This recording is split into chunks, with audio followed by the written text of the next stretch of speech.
Assalamualaikum warahmatullahi wabarakatuh. Alhamdulillahirrabbilalamin. Asyhadu an la ilaha illallah wa asyhadu anna Muhammadar Rasulullah. Allahumma sholli ala Muhammad wa ala ali Muhammad. Rabbi shrahli sadri wa yassirli amri wahlul 'uqdatam min lisani yafqahu qawli.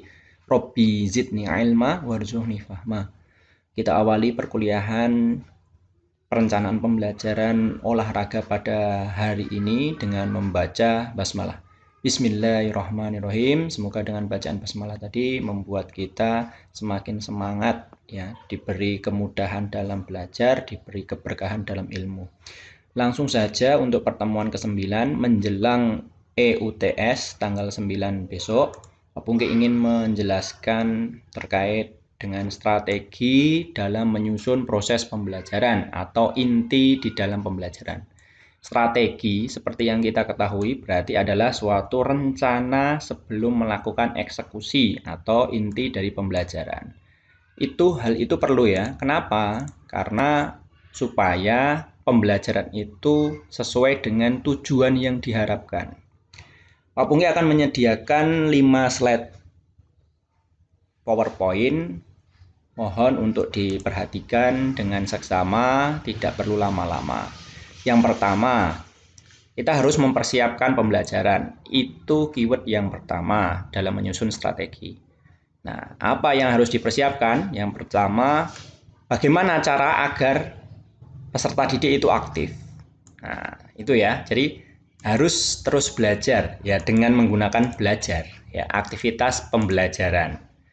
Skenario inquiry. Nah, kemauan mempelajari lebih lanjut. Inquiry itu membuat orang itu penasaran. Jadi harus mempersiapkan itu skenarionya. Bagaimana nanti peserta didik itu menjadi penasaran kayak gitu ya. Atau nanti ada hal-hal yang baru dari pembelajaran, itu namanya strategi skenario inquiry. Berikutnya adalah materi investigasi. Nah, ada mimbar diskusi. Berikan mimbar diskusi untuk mereka bekerja sama. Selanjutnya adalah menyiapkan pertanyaan, critical thinking ya. Nah, ini untuk melatih kepercayaan diri dan juga untuk melatih kritis, berpikir kritis ya, critical thinking. Selanjutnya adalah bahan stimulasi. Nah, stimulasi ini macam-macam ya, tergantung dengan gaya mengajar setiap pendidik.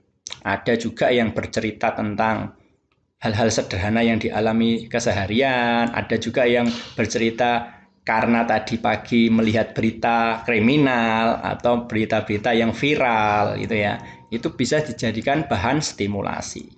Selanjutnya adalah siapkan alat. Nah, ini juga penting ya. Bahan dan alat sumber belajar itu juga penting. Harus ada.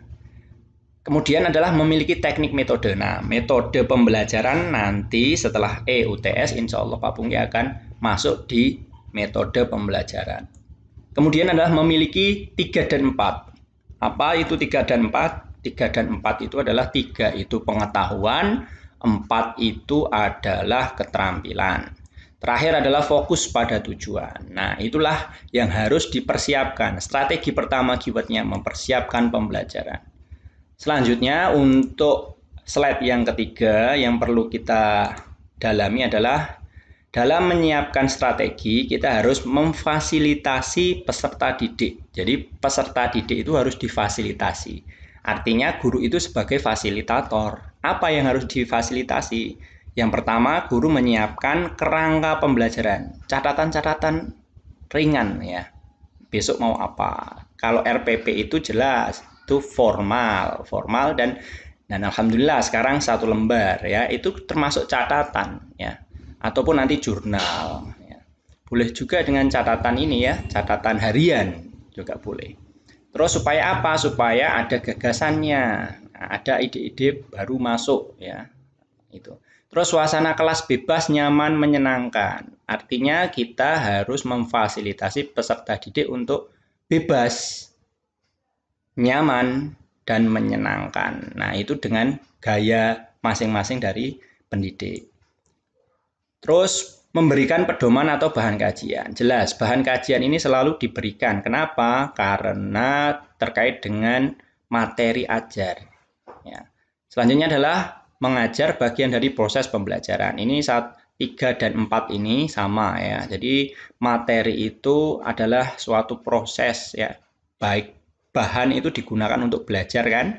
Nah, artinya apa? Artinya ini adalah suatu proses di pembelajaran inti. Berikutnya adalah mengajukan pertanyaan. Nah, ini ya.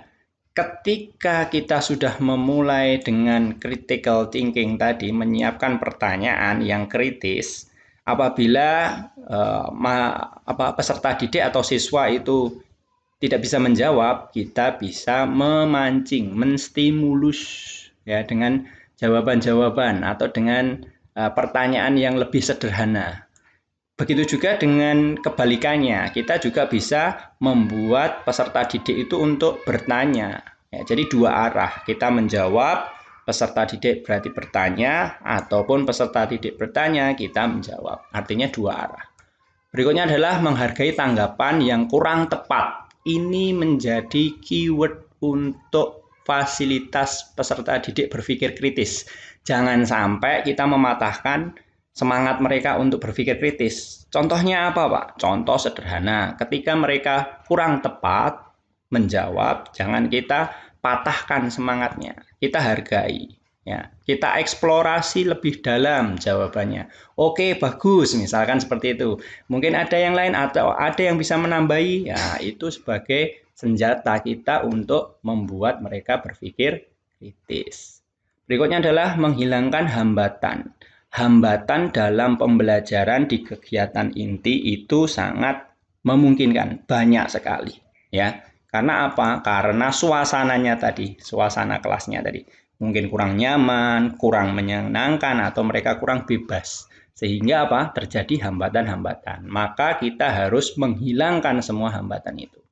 Berikutnya adalah melakukan asesmen. Setelah semua proses inti ini nanti dilalui, maka saatnya kita memberikan penilaian. Penilaian tidak harus secara formal atau tertulis. Penilaian itu bisa berupa justifikasi atau membuat ini ya, judgement. Judgement itu misalkan, wah bagus. Nah, hari ini ternyata bagus semuanya, baik semuanya. Tetapi ada yang, nah itulah adalah evaluasi, itulah assessment.